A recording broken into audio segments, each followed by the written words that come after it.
रखनी रामायण के नेव महादेव जी।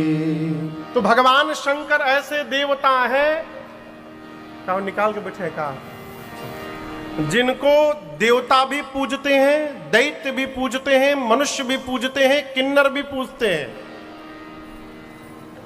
ब्रह्मा जी बोले सभी आपका विवाह देखने के लिए उतावले हो रहे हैं, आपने राम जी को वरदान दिया था ना। बाबा बोले जी, तो आगे क्या आज्ञा है प्रभु। शंकर भगवान बोले तैयारी करिए, हमको क्या करना है, I am ready. Brahma ji तुरंत मुनियों को भेजे हिमांचल जी के पास। मुनि गए, मुहूर्त लाकर दिए। ब्रह्मा जी ने मुहूर्त बांच करके सुनाया, कहा अमुक तिथि को, ऐसे तो हम लोग शिवरात्रि को मनाते हैं लेकिन विवाह की तिथि भिन्न है। वैशाख महीना शुक्ल पक्ष तिथि पंचमी की थी, दिन गुरुवार, पुराण भगवान कहते हैं। ब्रह्मा जी ने कहा गुरुवार के दिन ठीक 5 बजे सभी देवता बाराती बन करके आएंगे, लेकिन एक विशेष नोट, दूल्हे की ओर से कोई भी गाड़ी का साटा नहीं हुआ है। साटा समझ रहे हैं ना, शादी में जाने के लिए जो गाड़ी का बुकिंग होता है उसको हमारी ओर साटा कहते हैं सरकार। ब्रह्मा जी बोले दुल्हा के खुदे गाड़ी के भरोसा नहीं है तो आपके लिए क्या व्यवस्था करेंगे। इसलिए जितने देवता हैं बाराती बन के आइएगा, लेकिन अपने निजी वाहन से आइएगा।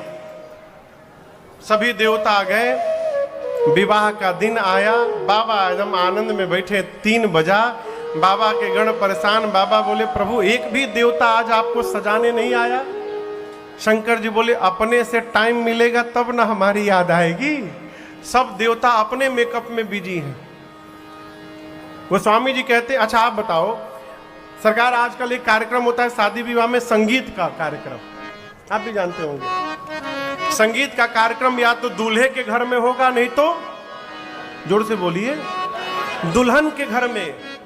पूरी धरती पर नहीं, पूरे ब्रह्मांड में हमरे बाबा का केवल एकमात्र ऐसा विवाह हुआ जहां संगीत का कार्यक्रम दूल्हे के घर में नहीं, बारातियों के घर में चल रहा है, देवताओं के घर में। गोस्वामी जी कहते हैं करही अपक्षरा गान, अप्सराएं गाना गा रही हैं, नृत्य कर रही हैं। कहां? देवलोक में। और देवता अपनी अपनी गाड़ी सजाने में बिजी हैं। इंद्र ऐरावत को सजा रहे हैं।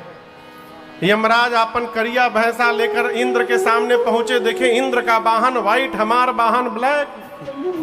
वो लगे भैंसा को रगड़ने पानी में। इंद्र बोले कितनो रगड़वा गोर ना होई।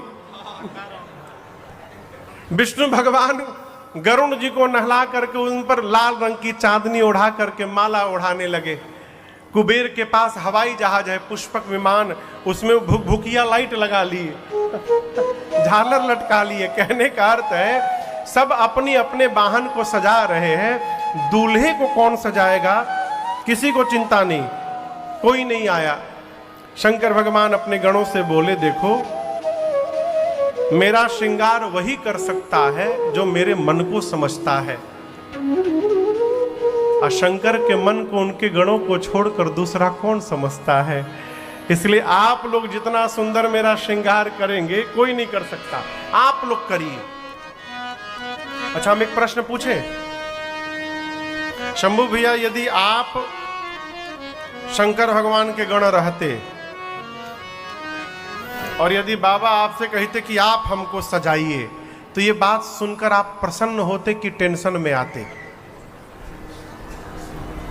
टेंशन में आ जाते। काहे? हाँ बोले हमको तो आता ही नहीं सजाने। जैसे बाबा वैसे बाबा के गौण। जो साल में 1 दिन नहा रहा है उसको स्वच्छ भारत का ब्रांड एम्बेसडर बनाया गया। आप सोचिए जैसे बाबा रहते वैसे बाबा के गण रहते हैं।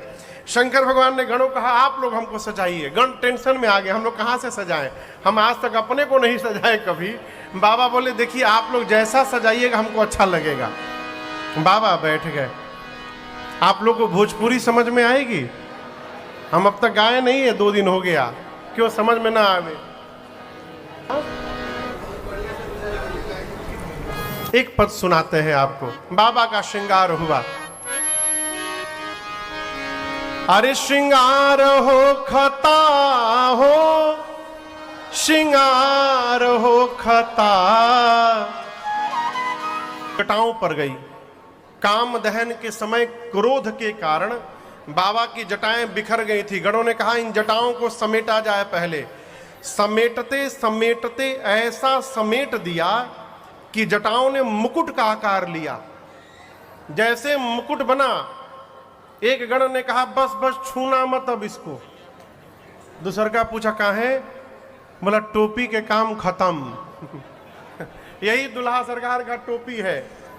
एक ने कहा अच्छा कितनों बढ़िया टोपी दुल्हा पहन ले, दुल्हा जब तक मौर न लगावे तब तक दुल्हा कैसे कहलाएगा? यहाँ क्या कहते हैं सीतापुर में उसको? सेहरा। मौर बोलते हो, सेहरा कहाँ? मौर बोलते होंगे यहाँ भी। मौर समझ रहे हैं ना? शंकर भगवान बोले मौर का है हो? बोले प्रभु बस एक रात, एक बार उसको पहनना है। बोले अगले दिन? बोले गंगा जी में विसर्जन। शंकर भगवान बोले देखो सावधान, जिसको मैं एक बार अपने सिर पे चढ़ा लेता हूं उसका कभी मैं विसर्जन नहीं होने देता हूं। इसलिए ऐसा मौर पहनाना जिसका विसर्जन न करना पड़े। अब ऐसा मौर तो मार्केट में मिलने से रहल। एक गण बोला रुकी हम कुछ व्यवस्था करते हैं, क्या किया जाए? तो घूमते घूमते गया सरकार, एक जगह 6-7 हजार सांप नाच रहे थे। तो गण पूछा कि तुम इतने सारे सांप क्यों नाच रहे हो? बोले बारात निकलने वाली है ना, हम सबको अपना अपना परफॉर्मेंस देना है वहां पर, तो तैयारी चल रही है। गण बोला अच्छा ठीक है ठीक है ठीक है, नाचो नाचो। एक काम करो, Picture time. Should I pose? No! I look so sweaty because your sunscreen makes you sweat and mine keeps me cool. Daughter, please, what is... हो सब बाहर निकलो। एक सांप पूछा कितना पातर, मैंने कितना पतला?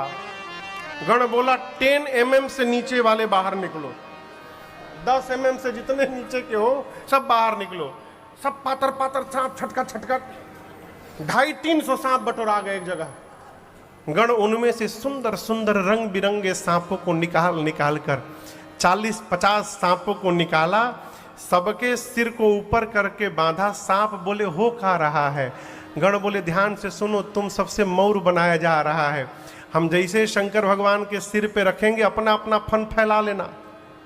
गण ले जाकर सर्पों के मौर को बाबा के जटाओं में ऊपर से पहनाया। शंकर भगवान पूंछ हटाकर पूछे ई का है हो? गण बोले प्रभु यही आपका मौर है। बाबा गदगद बोले ऐसे कंगन हाथ में।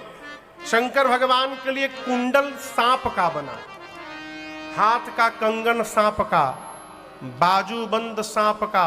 लेकिन आपसे कहूं ये नहीं रहा था कि जौन मन किया वही सांप लेके लगा दिए।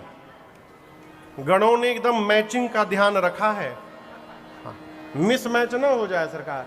जैसा सांप करकोटक और कुल्की नाम के सर्प से भगवान शंकर का कुंडल बना, क्यों दोनों जुड़वा भाई एक जैसे थे बिल्कुल।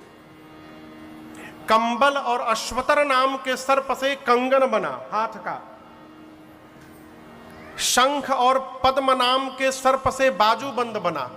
तब तक एक गण बासुकी सर्प को लेकर सीने पे लपेटने लगा। शंकर भगवान बोले यहां क्यों लपेट रहे हो? बोले प्रभु आपका जनेऊ है यज्ञोपवीत।